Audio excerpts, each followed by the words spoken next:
Hello, welcome to the daily, weekly, monthly show of the Managerial Special from the Irish Football Podcast. I'm Craig Savage. With me, as always, is Mr. Daniel Cody.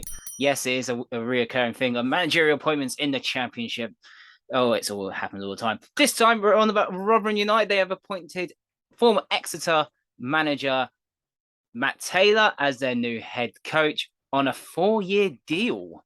Just reading the Rotherham statement. Rotherham delighted to welcome Matt Taylor as the club's new first-team manager.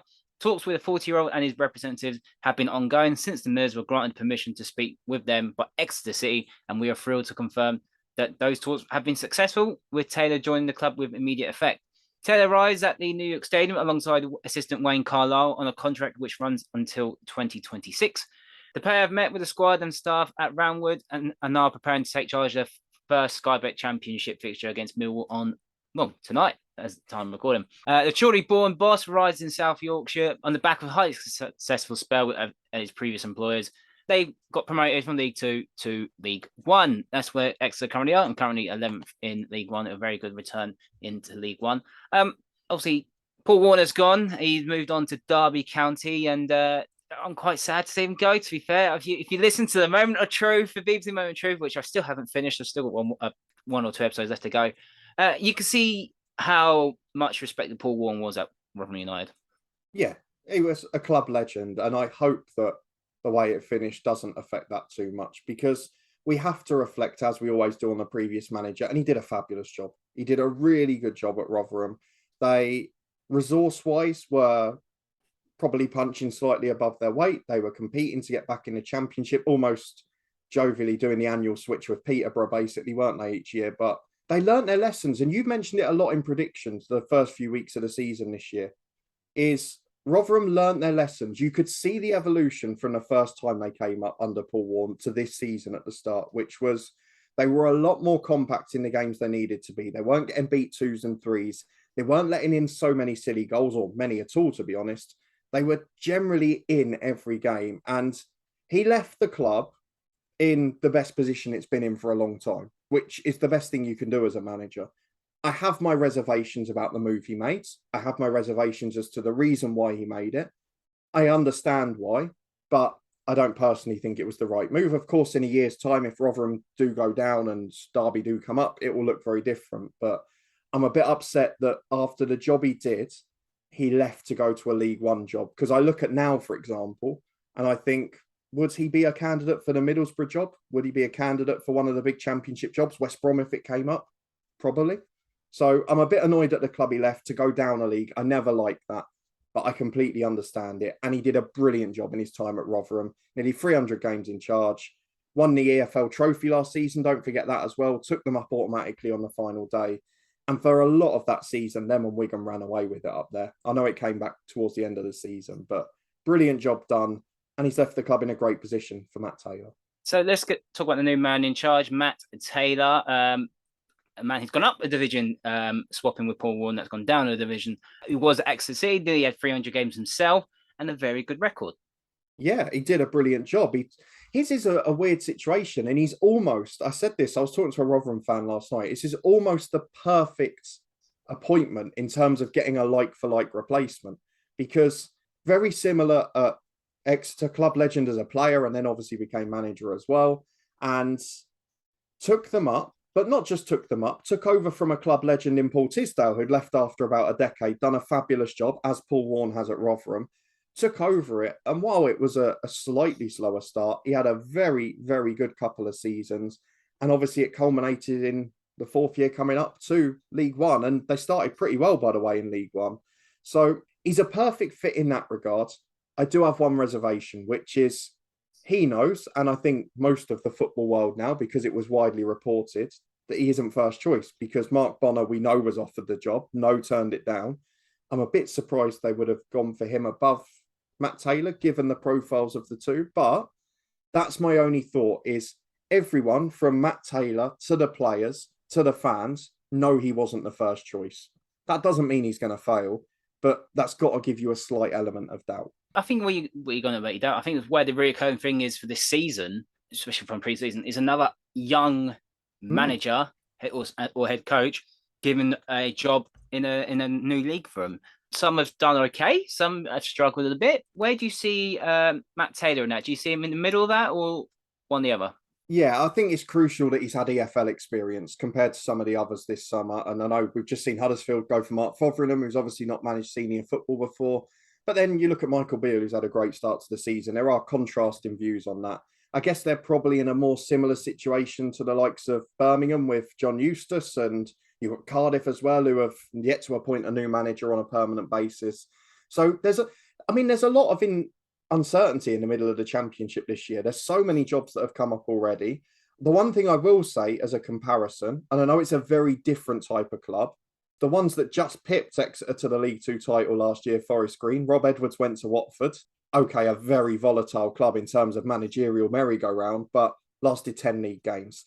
That ain't going to happen at Rotherham. Rotherham are going to give a manager time. There's a 4-year deal for a reason. I personally, I think it's the best appointment they could have had. It's a perfect match for what Paul Warne was. We know what to expect from him. We know the type of character he is. I wonder how they're going to play it in terms of counter-attacking football. I wonder whether they're going to try and be front-footed. There were times where Exeter were good at both and probably had one of the strongest teams in League Two throughout Matt Taylor's time. So that's maybe going to be the difference for him here. He's never really, probably until the start of this season, been expected to be in a relegation scrap. So that's maybe the one difference he's going to have here. But in terms of appointment, I think on paper, it looks a very good one and a very sensible and what you'd expect from Rotherham in terms of an appointment. They're very well run. It's a very well run club. Let's be honest. They don't go above their means. They know what they have, and I think this is the right appointment as well for Rotherham hiring Matt Taylor, another young, experienced head football manager.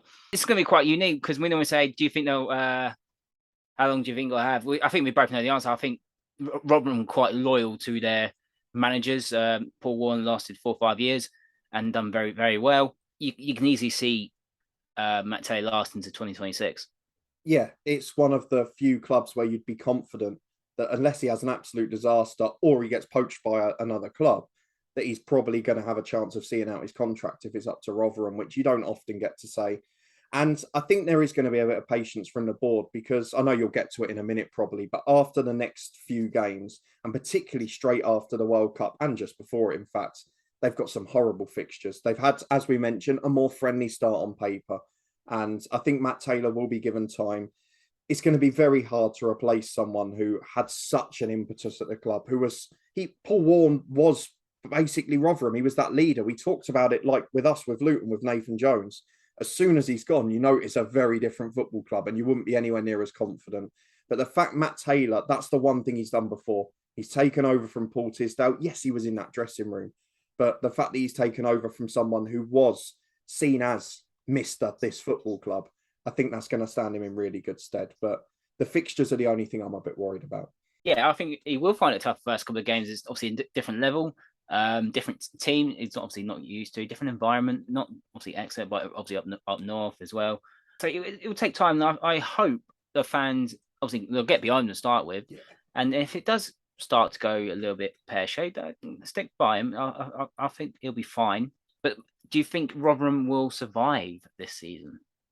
I stick and maintain with what I said from the start, which was even after the good start with Paul Warne. I said probably not, is my opinion. You're seeing the sides that were at the bottom are picking up points now. Coventry are in a false position. Huddersfield, I think, are in trouble still, especially having watched them last night, but that's a different story. Middlesbrough and West Brom you'd expect to pick up, and Middlesbrough already in the process of changing manager. They're going to be in that scrap with 5 or 6 at the bottom come the end of the year, in my opinion. They've had a great start. They've got results against poorer teams on paper, and the side's expected to be down there with them. But for me, and this is the problem with the timing, the next 3 or 4 games are so crucial. In their next 5, home to Huddersfield, home to Hull. After tonight, they're their next 2 home games. That is absolutely pivotal for them for the rest of this season. Because when you get near to the World Cup, I mean, their last 3 games before the break are Norwich at home, Sheffield United and Luton away. They are tough games. Team that were in the Premier League and 2 of the playoff teams last year. You come back from the international break, you've got a lot of those sort of mid-table and top half expected teams. I don't think they're going to quite have enough personally, but they've been put in a great position. And Matt Taylor, whether they stay up or not, is the right man then probably to bring them back up. And he's now got League One experience too. Final question: will Matt Taylor have a better win record than Paul Warne? That's tough. I think it'll be close. I mean, you look at Rotherham, 38% with Paul Warne. Taylor's at Exeter was what, 43%? 43. Yeah, 43%. So I think it's going to be close. I do just worry for the fact that Rotherham have had some of the easiest or friendliest on paper home games this year. I really hope they stay up because they're a brilliantly run club. And I want clubs that are run well to stay in the division. But we've traditionally seen with the likes of Peterborough, if someone comes in with a great offer for one of their star players, they'll probably be off. And that is the sad situation for a lot of clubs in the Championship. I hope they stay up. I'm not sure they will. Matt Taylor, I'm going to say it's going to be within 1%. I think Matt Taylor will be fine. I think it's a fine appointment. It's a bit of a harsh question to say, will he do better, yes or no? But it'll be close. And if they stick by him, play the way that Exeter got promoted from League Two, obviously it's going to be a lot harder in the Championship. He can have a good future ahead of him. Sorry, I should just say that the only thing that I thought of is that Matt Taylor came in at the start of a pre-season with Exeter. Coming in mid-season is something new for him. Well, yeah, mid-season, no players that you know, and you constantly got games. So it's obviously that time, as we said with Huddersfield, there's no real time on the training pitch to actually work on a few things. You literally go in game, rest, a little bit of session, prepare for the next game, etc., etc. So, yeah, he needs that break for the World Cup to come by. But as I said, it will take time. It's the worst at the moment. This is the worst period to start a new manager's job, really, because you need to work on that training ground. But that is our thoughts on the hiring of Matt Taylor as the new Rotherham United manager. Let us know in the comments how you think he will get on at Rotherham United and will he see out his contract. Don't forget to like this video, subscribe to the Honest Football Podcast, and you can follow us on Twitter at HonestFootball3. And we'll see you next time.